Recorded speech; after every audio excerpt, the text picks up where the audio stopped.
This is the Holy Gospel according to St. Luke, the 16th chapter. Then Jesus said to the disciples, "There was a rich man who had a manager, and charges were brought to him that this man was squandering his property. So he summoned him and said to him, 'What is this that I hear about you? Give me an accounting of your management, because you cannot be my manager any longer.' Then the manager said to himself, 'What will I do now that my master is taking the position away from me? I am not strong enough to dig, and I am ashamed to beg. I have decided what to do, so that when I am dismissed as manager, people may welcome me into their homes.' So summoning his master's debtors one by one, he asked the first, 'How much do you owe my master?'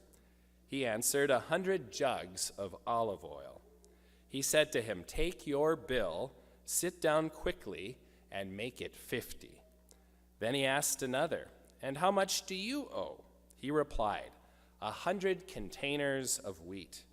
He said to him, 'Take your bill and make it 80.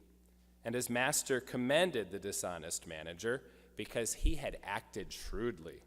For the children of this age are more shrewd in dealing with their own generation than are the children of light. And I tell you, make friends for yourselves by means of dishonest wealth, so that when it is gone, they may welcome you into the eternal homes. Whoever is faithful in a very little is faithful also in much. And whoever is dishonest in very little is dishonest also in much. If then you have not been faithful with the dishonest wealth, who will entrust you to the true riches? And if you have not been faithful with what belongs to another, who will give you what is your own? No slave can serve two masters, for a slave will either hate the one and love the other, or be devoted to the one and despise the other. You cannot serve God and wealth." This is the gospel of the Lord. So I've been doing a lot of reflecting. I had a meeting down in Minneapolis yesterday, so I had a long drive there and back. And my mother-in-law ended up in the hospital on Friday, Dorothy. She had a low heart rate, around 40 or so. So she went in Friday and then had a pacemaker placed on Saturday morning. And she's doing really, really well. In the midst of all of this, my father-in-law took a fall and fractured a rib, or almost fractured a rib. So he was in a lot of pain as well. But in the midst of all of this craziness and busyness of life, I've really been giving thanks for our family. Everybody's stepped up, and we all have our jobs to do. I was at the pharmacy yesterday getting medication, and I'm just giving thanks for our family this morning, how everybody steps up and does the work that they need to do. And that got me thinking about all of you as well. We're in this time of transition with Pastor Matt transitioning to a new call, and I've just been overwhelmed by all of the people in our congregation stepping up and helping out. And I just want to give thanks to all of you for all that you do, for the ministry that we share here in this place. It is an awesome thing, and you are all in my thoughts and prayers, and I give thanks for all of you each and every day. So thank you for that. We've got a great family here, so thank you. I am the ripe old age of 38. I have two master's degree, almost a doctoral degree. I can do roofing and plumbing and painting. But recently I've come to a new realization. It seems that I get dumber every year. I kid you not. The more I learn, the more I experience, the less I seem to understand. I think I'm getting dumber each and every day, or stupider. And I don't know if stupider is even a word. You should have known me at age 16. I knew everything. I was an expert in all areas of life. So this week I approached this complicated text already feeling kind of dumb, already feeling kind of stupid, and it just got worse. You know? Because it's a really, really complicated text. When I reread this text in preparation for this sermon, I really felt kind of dumb because it's so complicated. Granted, it's not Einstein's notion of time dilation or his theory of relativity, but it is a really complicated text, and there's a lot going on in it. But whether you are doing theoretical physics or trying to figure out a text, it is best just to slow down and figure out all of the major parts first. So that's what I did, and let's do that with our text. And hopefully, we'll get this thing figured out together as a family. In this parable, we have a rich business owner that heard that one of his managers was not managing his finances very well, and so he planned to fire him. The dishonest manager heard that he was going to get canned and tried to figure out what to do so that he wouldn't be jobless and homeless when his boss fired him.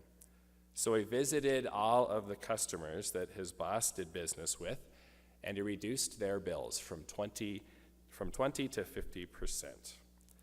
The customers were happy with their discounted bills, and the manager was able to make some good business connections so that when he got canned, he could do some freelance work with these customers, or at least have a place to stay. But instead of the manager getting fired, the boss praised him for doing exactly what he was accused of in the first place, mismanaging the finances, so the business owner made less profit. How ironic and how confusing. But then Jesus confuses us even more at the end of the parable by saying that the children of the light, or God's children, should be so smart. And he seems to praise the manager for making friends by means of dishonest wealth. That is where I get stumped, and perhaps where you get stumped as well. Was Jesus still being ironic? Was he making a joke here? Was he saying that people should be as urgent in how they serve God as this manager was in protecting his job? If he is, then I think Jesus is brilliant here. Parables always tell us something about God and something about our own human nature. If the master is God and we are the managers, then we should devote ourselves to serving God in the same manner that we should scheme to keep a job. At the very end of the lesson, Jesus says, "No slave can serve two masters, for a slave will either hate the one and love the other, or be devoted to one and despise the other. You cannot serve God and wealth." In what ways was this manager trying to serve two masters? He appeared to want to serve all sides, so that at least one of his business ventures would pan out for him in the end. He was hedging his bets, you might say. But Jesus says that serving God doesn't work that way. God wants to be our only God, not just one of the many gods we serve. Unlike the financial markets, God does not want us to have a diversified portfolio of gods to turn to in times of need. And unlike the financial markets, God is dependable no matter what.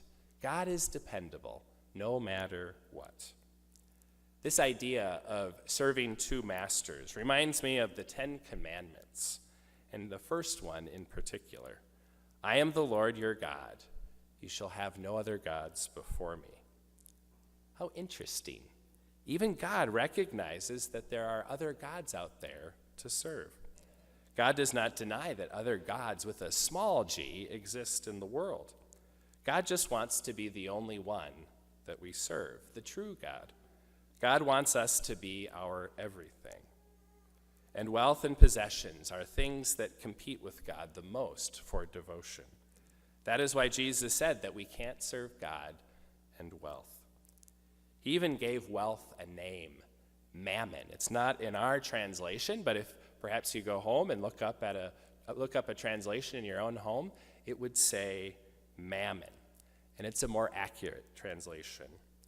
Mammon means more than just wealth. It means money, possessions, property, and any of the stuff that we accumulate. Jesus took these things so seriously that he gave them a name, Mammon. Jesus knows that we can become obsessed with all sorts of other things and forget about the God who created us. And so Jesus says, you cannot serve God and mammon. You cannot serve God and wealth. So in a few weeks, we'll be studying the 10 Commandments in our confirmation class, or crosswalk, this year. And the first commandment says, you shall have no other gods before me. We learned that God wants to be our everything. So let's go on a journey into confirmation class. This might be a refresher for a lot of you, but you can never learn too much about God. The great confirmation teacher, you might have heard of him, Martin Luther, said that if we understand and follow the first commandment, the others are easy and kind of fall into place. Jesus said that we couldn't serve God and wealth, or God and mammon. What does it mean to only serve God and not anything else? Well, Martin Luther said this: we are to trust in God alone, to look to him alone, and to expect him to give us only good things. For it is he who gives us body, life, food, drink, nourishment, health, protection, peace, and all necessary blessings. It is God alone from whom we receive everything good, and by whom we are delivered from all evil. Can our possessions do that? Not at all. Our iPods, even though they're really cool, and our computers, our fishing boats, even if they have a really cool 4-horsepower motor like mine, tractors, clothes, they can only do so much for us. They do not bestow all good and protect us from all evil. Maybe we focus on them too much because we see them, and we can't always see God. God says that we should only serve one God, but it is so hard when we can't physically see God, and we can touch all the other things that can be our gods with a small g, like our houses, our money, our stuff, but we can't see God. It takes discipline to serve God and to spend time with God. As we think about serving God and only God, think about a time when God has clearly been your God. It is a good question for all of us to think about. When was a time that God was clearly your God? When you realized that God was at the center of your life and you weren't working to serve your possessions or your boss at work, or working to keep up the image that people around you have. For me, it happens in those little moments, like when I pray the Lord's Prayer with someone in a nursing home, and together we say, your kingdom come, your will be done. It has been happening through the encouraging words that I hear from so many of you, and your concern that I take care of myself during this time of transition. I bet I get 4 or 5 people a day asking me if I'm taking care of myself. And here's the deal. I think they really mean it. They really care. Not all pastors have such a church. Those are other moments when you know that God is your God, like fishing on a lake, hunting in a deer stand, walking outside and breathing in the fresh air. So many different moments when we know that God is our God. Coming to worship, singing a hymn, those are also times when we know that God is our God. And in those moments, you not only realize the blessing of the things around you, but you also realize who created all of these things. It is absolutely incredible. So let's slow ourselves down as we fly through this crazy, complicated world, where sometimes we feel like we don't know a thing, and perhaps even feel like we're kind of dumb. But here is the thing. This is the thing that we know to be true. God wants to be our everything. That is something that we all need to be reminded of, not just when we're learning the 10 Commandments. And Jesus reminds us in today's story as well. You cannot serve God and wealth, or serve God and mammon.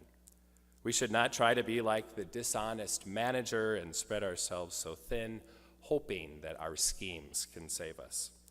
we can and need to put all of our eggs in God's basket. We can count on God, and God will never, ever fail us. Amen.